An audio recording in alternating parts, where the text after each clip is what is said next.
तो चलिए गाइज, अब हम बात करेंगे नियम संख्या 7 सब क्लोज 21 से लेके 7 सब क्लोज 40 तक। यानी कि हमने 7 सब क्लोज 1 से 7 सब क्लोज 20 के अंदर हमने पिछले वीडियो में बात कर ली। ठीक है, तो ये पार्ट 2 रहेगा और इसके अंदर हमारा जो अध्याय 2 है, चैप्टर 2 है, वो हमारा पूरा हो जाएगा। ठीक है, तो ये जो नियम संख्या 7 सब क्लोज 21 है ना, ये डिलीट हो गया। ठीक है, ये अब वर्तमान में नहीं है, इसको डिलीट कर दिया गया है, इसलिए यहाँ पर लिखा हुआ है डिलीटेड। अब नियम संख्या 7 सब क्लोज 22 की हम बात करें तो इसमें किस चीज़ की परिभाषा दी गई है, वो आपसे एग्जाम में पूछा जा सकता है। तो इसके अंदर स्थायी जो कर्मचारी होता है ना, परमानेंट एम्प्लॉय, उसकी परिभाषा दी गई है। तो अब स्थायी कर्मचारी कौन से होते हैं? ये स्थायी पद पर स्थायी रूप से काम करते हैं या इनका किसी स्थायी पद पर पदाधिकार यानी कि लियन होता है। ठीक है, अब ये कौन से पद पर काम करते हैं? स्थायी पद पर। और किस रूप में काम करते हैं? ये स्थायी रूप से काम करते हैं या फिर इनका किसी स्थायी पद पर पदाधिकार होता है। अब है ना, इनका पदाधिकार कौन से पद पर होता है? स्थायी पद पर। तो इनको बोलते हैं हम स्थायी कर्मचारी यानी कि परमानेंट एम्प्लॉय। अब हम नियम संख्या 7 सब क्लोज 23 की बात करेंगे। इसमें स्थानापन्न या कार्यवाहक यानी कि ऑफिशिएट बोलते हैं इसको इंग्लिश में। तो ऑफिशिएट एम्प्लॉय कौन से होते हैं उसके बारे में हम पढ़ेंगे। जैसे मान लीजिए कोई कर्मचारी है ना, किसी ऐसे पद पर काम करता है जिस पर किसी दूसरे कर्मचारी का पदाधिकार है। पदाधिकार तो किसका है? किसी दूसरे कर्मचारी का है, लेकिन काम कौन कर रहा है? कोई दूसरा कर रहा है। जैसे मैं आपको एग्जांपल दूं, जैसे आरपीएससी का अध्यक्ष है, मान लो वर्तमान में जो आरपीएससी का अध्यक्ष है उनका नाम है संजय श्रोत्रिय।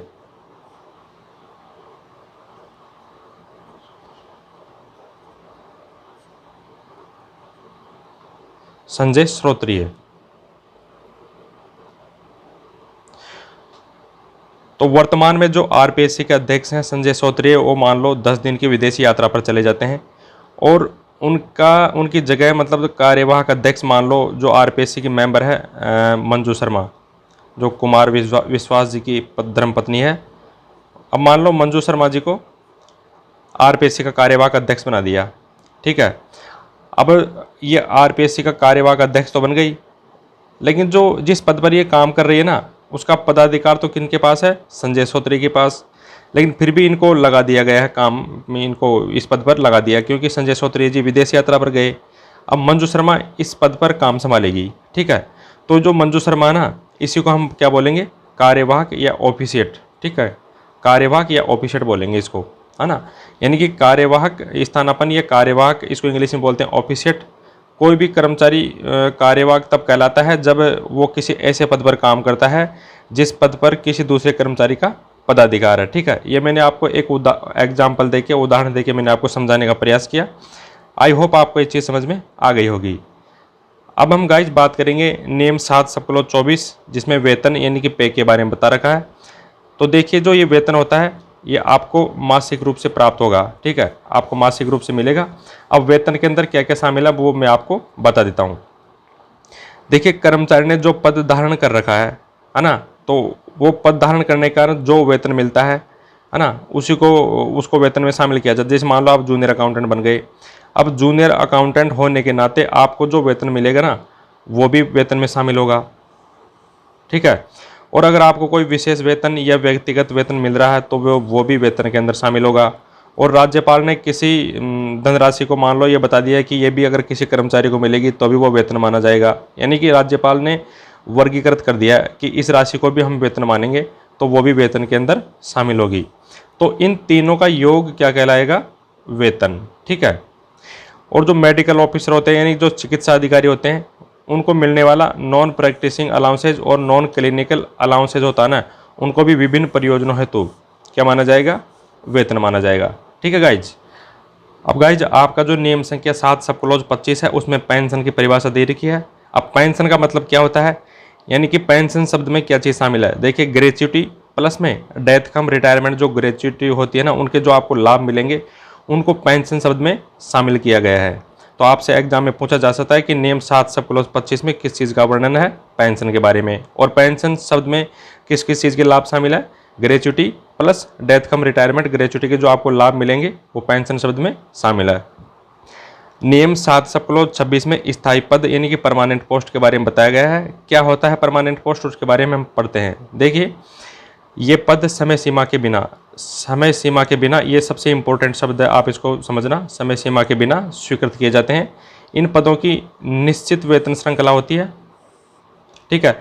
इनको निश्चित अवधि के लिए स्वीकृत नहीं किया जाता। जैसे मान लीजिए आप जूनियर अकाउंटेंट, आप 1900 जूनियर अकाउंटेंट बनोगे, तो अब आपको निश्चित अवधि के लिए थोड़ी लगाया जाएगा। सरकार ये थोड़ी बोलेगी कि आ जाइए साहब और 10 साल काम करके वापस घर चले जाइए। आपको ऐसे नहीं बताएगी सरकार। मतलब इनकी जो समय सीमा होती है ना, वो निश्चित नहीं होती, ठीक है। बस आपकी जो उम्र है ना, आपकी एज जो 60 साल तक है ना, तभी आप इस पर काम कर पाओगे, 60 साल की उम्र तक।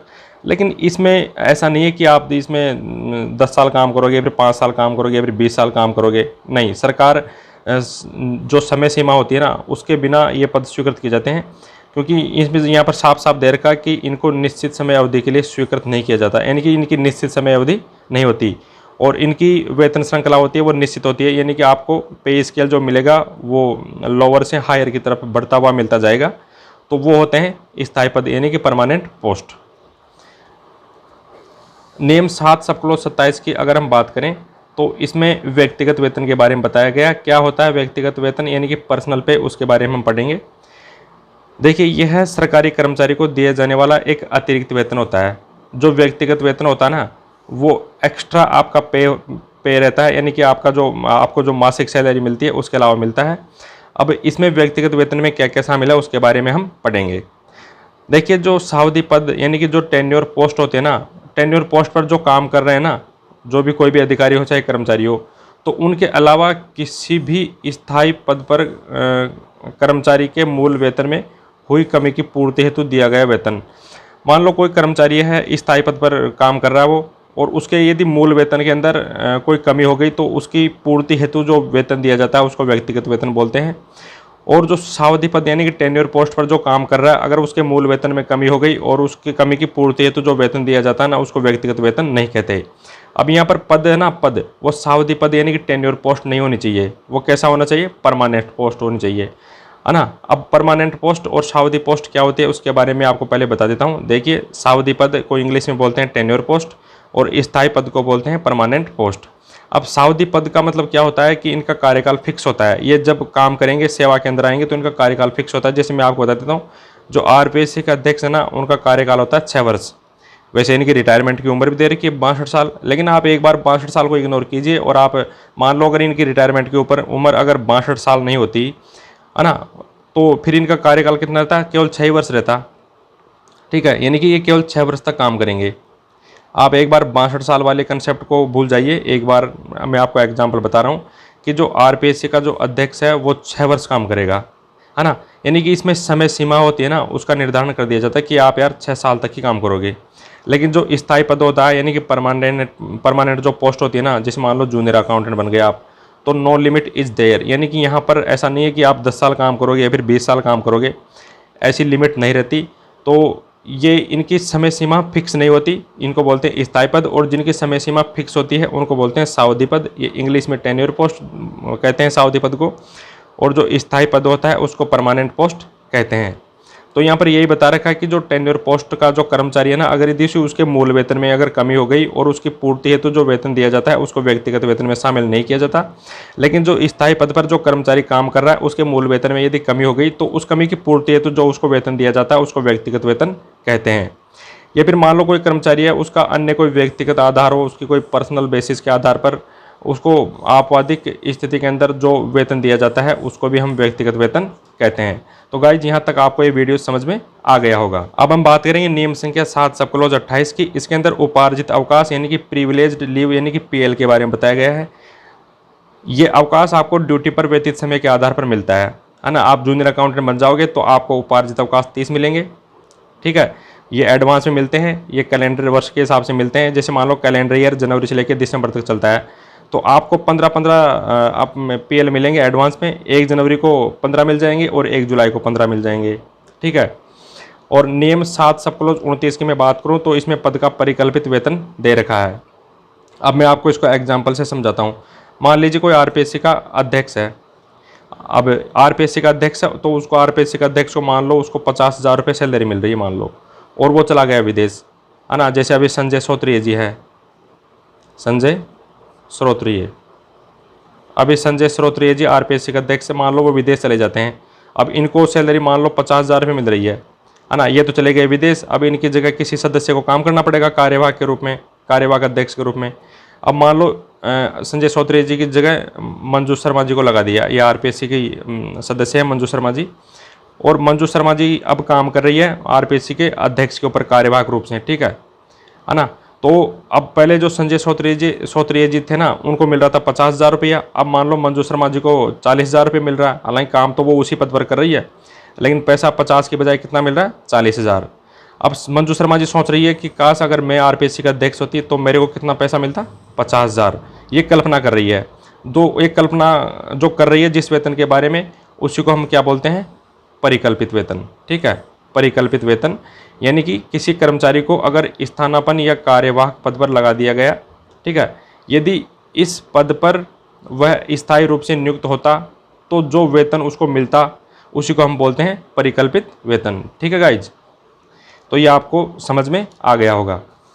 अब हम नियम संख्या 7 सब क्लोज 30 की बात करेंगे। इसमें परिवीक्षा दिन के बारे में बताया गया है, क्या होता है प्रोबेशनर, उसके बारे में हम बात करेंगे। देखिए कोई भी कैडर हो, कैडर कोई सा भी हो, लेकिन उसमें जो स्थायी रूप से जो रिक्त पद होता है ना, स्थायी रूप से वो पद भी रिक्त कैसा होना चाहिए, स्थायी रूप से होना चाहिए, और वो रिक्त होना चाहिए, है ना। तो उसके ऊपर किसी अन्य को अस्थायी रूप से अगर नियुक्त किया जाता है तो उसको हम बोलते हैं परिवीक्षाधीन यानी कि प्रोबेशनर। जैसे आप जूनियर अकाउंटेंट बनोगे तो आपको 2 वर्ष तक रखा जाएगा, स्थायी रूप से रिक्त पद के ऊपर रखा जाएगा, है ना, लेकिन आपको अस्थायी रूप से माना जाएगा 2 वर्ष के लिए, ठीक है। तो उसको बोलते हैं परिवीक्षाधीन यानी कि प्रोबेशनर। नियम संख्या 7 सब क्लोज 30 क्या की हम बात करें तो इसमें परिवीक्षाधीन प्रशिक्षणार्थी यानी कि प्रोबेशनर ट्रेनी की बात की गई है। और ये जो परिवीक्षाधीन प्रशिक्षणार्थी का जो नियम है वो 20 जनवरी 2006 से लागू किया गया है, और 2 वर्ष के लिए, मान लो जैसे आप 1900 जूनियर अकाउंटेंट हो तो आपको 2 वर्ष के लिए अस्थायी रखा जाएगा, आपको प्रशिक्षण दिया जाएगा, आपका वो प्रोबेशन काल कहलाएगा। तो परिवीक्षाधीन प्रशिक्षणार्थी की परिभाषा नियम संख्या 7 सब क्लोज 30 के अंदर बताई गई है, ठीक है गाइज। तो चलिए गाइज अब हम बात करेंगे नियम संख्या 7 सब क्लोज 31 की, जिसके अंदर विशेष वेतन यानी कि स्पेशल पे के बारे में बताया गया है। क्या होता है विशेष वेतन? जैसे मान लीजिए आप कोई कठिन प्रकृति का कार्य कर रहे हो, कठिन प्रकृति का कार्य करने के कारण आपको एक्स्ट्रा जो पैसा मिलेगा उसको स्पेशल पे यानी कि विशेष वेतन बोला जाएगा।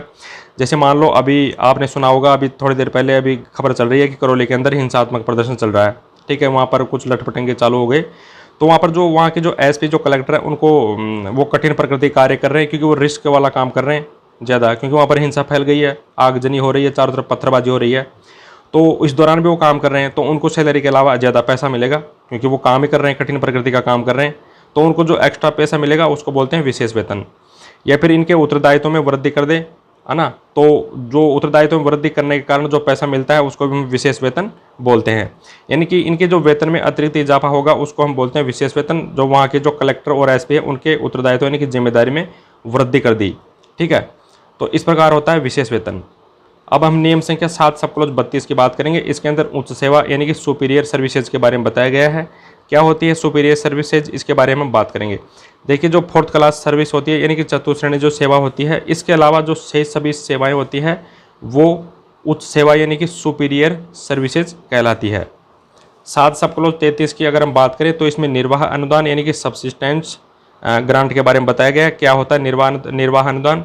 मान लो कोई कर्मचारी है, उसको वेतन भी नहीं मिल रहा और उसको अवकाश का वेतन भी नहीं मिल रहा। जब किसी कर्मचारी को वेतन तथा अवकाश वेतन नहीं मिल रहा तब यह अनुदान दिया जाता है।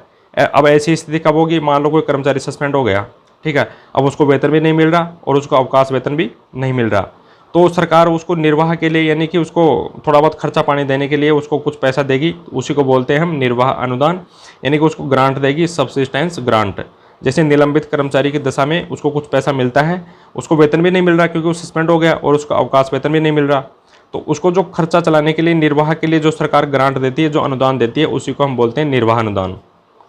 नियम संख्या 7 सब क्लोज 34 की अगर हम बात करें तो इसमें मूल वेतन यानी कि सब्सिस्टेंटिव पे के बारे में बताया गया है। और जो मूल वेतन ये जो वेतन होता है ये नियम संख्या 7 सब क्लोज 24 सब क्लोज 3 का जो नियम होता है ना उसके द्वारा स्वीकृत किया जाता है, तो आपको ये परिभाषा में ये दे रखा, आपको ये क्रेमिंग करना पड़ेगा। नियम 7 सब क्लोज 34A में क्या दे रखा, स्थायी नियुक्ति, सब्सटेंटिव अपॉइंटमेंट। अब स्थायी नियुक्ति क्या होती है, जो स्थायी पद पर नियुक्त होता है, ठीक है, उसको बोलते हैं स्थायी नियुक्ति। 7 सब क्लोज 35 की हम बात करें तो इसमें अस्थायी पद यानी कि टेम्परेरी पोस्ट के बारे में बताया गया है। यह पद किसी वेतनमान के निश्चित समय अवधि के लिए स्वीकृत किया जाता है, यानी कि इनकी जो नौकरी की जो सीमा होती है ना, वो निश्चित समय अवधि तक काम करेगा। भाई मान लो सरकार ने कह दिया कि कोई भी पद बना दिया, उसके लिए कह दिया कि 2 साल तक कोई भी आओ इस पर काम करो, 2 साल के बाद में हम आपको हटा देंगे, ठीक है। जैसे पंचायत सहायक, अब तो खैर वो आंदोलन करके उन्होंने काफ़ी कब्जा कर लिया, कब्जा तो नहीं कहूँगा कर में, लेकिन वो उनका हक है वो। तो जैसे पंचायत सहायकों के लिए बोला सरकार ने कि इनको 2 साल तक के लिए रखा जाएगा, तो उनकी जो वेतनमान था ना, वो उनको वेतनमान भी दिया गया था, है ना, कि उनको किस हिसाब से पैसा मिलेगा, और निश्चित समय अवधि के लिए उनको स्वीकृत किया गया था कि हम इनको 2 साल के लिए लगाएंगे। स्वीकृति 2 साल के लिए दी थी, तो उनको बोलते हैं हम अस्थायी पद यानी कि टेम्परेरी पोस्ट। नियम संख्या 7 सब क्लोज 36 में सावधि पद टेन्योर पोस्ट के बारे में बताया गया है। मैंने आपको बता दिया कि टेन्योर पोस्ट क्या होती है, जिस पद का कार्यकाल निश्चित हो, एग्जाम्पल आरपीएससी अध्यक्ष। अब इनका कार्यकाल होता है 6 वर्ष। वैसे इनकी रिटायरमेंट की उम्र मैंने आपको बता दिया, इनकी रिटायरमेंट की उम्र होती है 62 वर्ष, यानी कि 62 वर्ष या 6 वर्ष जो भी पहले हो, उसके बाद में इनको हटा दिया जाता है। लेकिन आप एक बार 62 वर्ष के कंसेप्ट को हटाओ, मान लो अगर ऐसा कंसेप्ट नहीं होता, केवल 6 वर्ष का एक कंसेप्ट होता है ना, तो ये जो निश्चित जो कार्यकाल होता है ना, तो इनको बोलते हैं हम सावधि पद।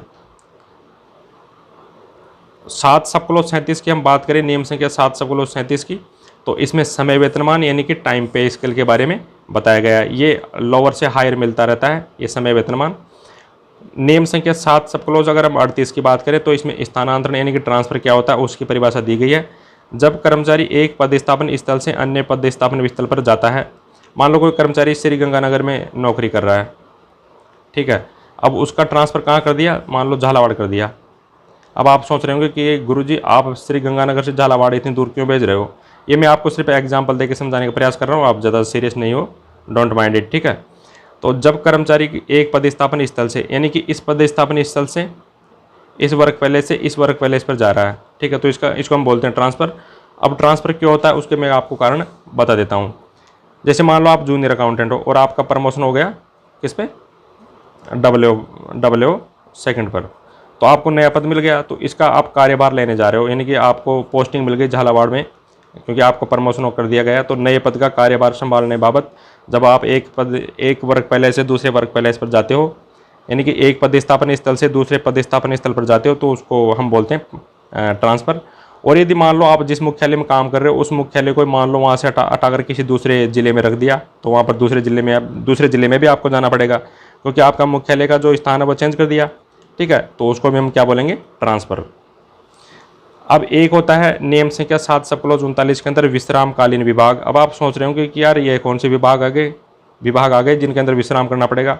देखिए, विश्रामकालीन विभाग का मतलब ये होता है कि इन विभागों में भी नियमित रूप से अवकाश मिलता है। जैसे गर्मियों के अवकाश हो गए, है ना, दिवाली के अवकाश हो गए, शीतकालीन अवकाश हो गए। तो एजुकेशन डिपार्टमेंट शिक्षा विभाग में आपको पता है गर्मियों की छुट्टी आती है, सर्दियों की आती है, दिवाली की आती है। और हाई कोर्ट के अंदर ये आपको पता है सर्दी की, दिवाली की, सबकी छुट्टी आती है। डिस्ट्रिक्ट एंड सेशन कोर्ट जो होता है, जिला एवं सत्र न्यायालय, तो वहाँ पर भी क्या आती है, नियमित रूप से अवकाश मिलते रहते हैं, तो इनको हम बोलते हैं विश्रामकालीन विभाग। अब आज का हमारा लास्ट नियम है नियम 7 सब क्लोज 40 यानी कि पेंशन के अयोग्य संस्थापन। अब ये अयोग्य संस्थापन कौन से होते हैं, इनका जो वेतन होता है ना, निम्न मद के अलावा होता है, यानी कि ये जो बजट हेड है, अधिकारियों का संवेतन ये भी बजट हेड है, और संस्थापन का वेतन यानी ये भी एक बजट हेड है। तो इन दोनों बजट हेड के अलावा इनको क्या मिलता है, इनको वेतन मिलता है। यानी कि वो संस्थापन जिनको इन दोनों बजट हेड से वेतन नहीं मिलता उनको हम बोलते हैं पेंशन के अयोग्य संस्थापन, ठीक है।